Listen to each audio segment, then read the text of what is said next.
the NOR gate is a combination of both and NOT gate and then the OR gate. So the symbol for the OR gate, which is in this form, so this for the OR gate,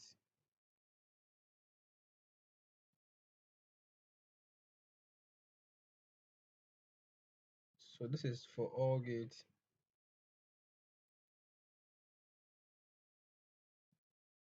Yes, so this for an OR gate, and then the NOT gate is in this form.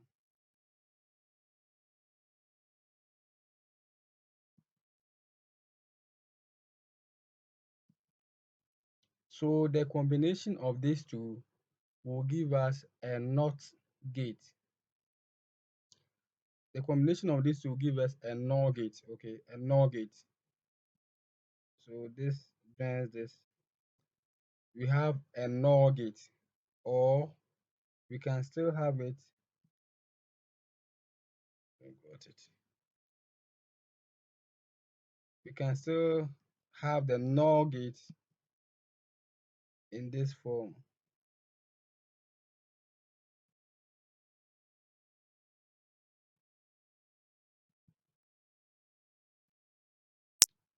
So the NOR gate can also be written, sorry, can also be drawn in this form, where we have this here, and then it goes down there.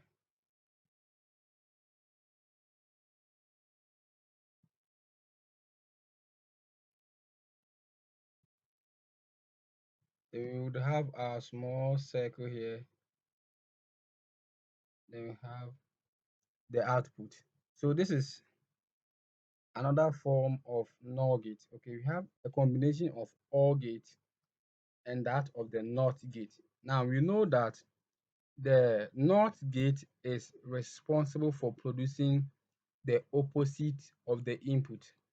Okay, and then we have the OR gate, which requires at least one positive input. Okay, the OR gate requires one positive input to produce a positive output. So you just have to combine these two to get your truth table. So let's say I have the one first input to be A, and then the second input to be C, and then I have here to be Z. So A and C are my inputs. A and C are my inputs. So I have A here, and then I'll just have my C here,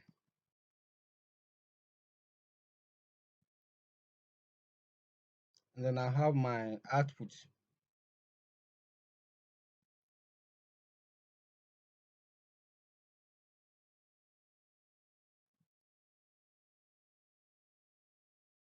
Yes. So A and C are connected to a NOT gate, which can be represented in this way. So if I have 1 here, I could have 0 here, I could have another 0 here, I could have another 1 here. The values here depends, okay? It could all be ones. It could all be ones or all to be zeros. So I have C. So let's say I have C 0 here. I have 1 here. I have another 0 here. I have another 1 here.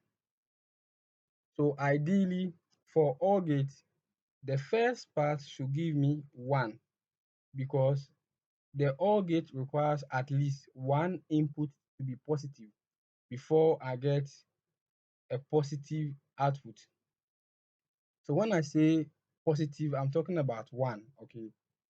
The positive means that it is on, which is 1.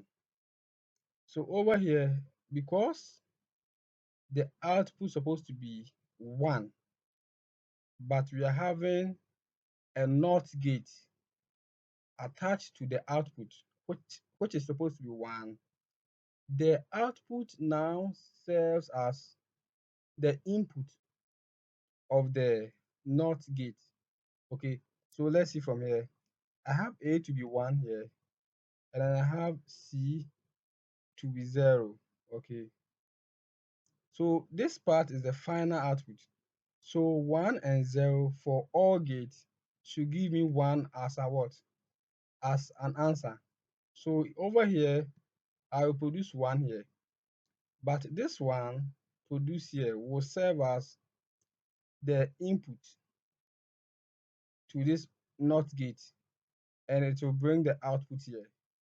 And we know for every NOT gate, it gives the opposite. So if 1 is produced here, then definitely you have our 0 being produced here at the output.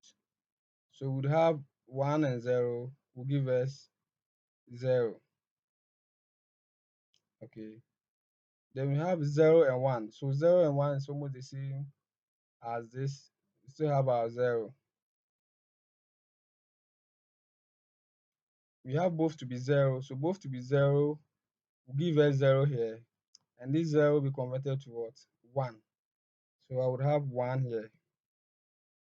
And then I have 1, 1, which will give me 1 at the output.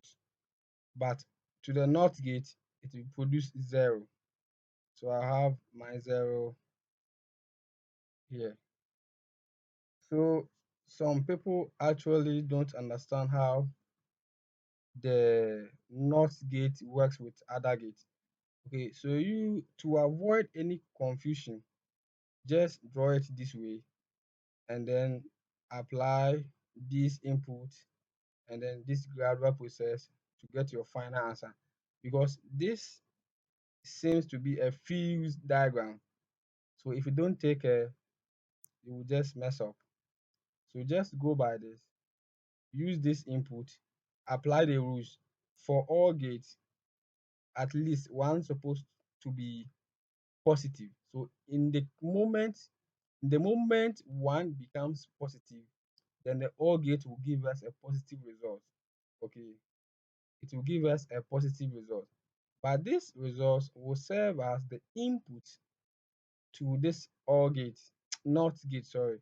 So this will serve as the input to this NOT gate, and it will give us the opposite of that.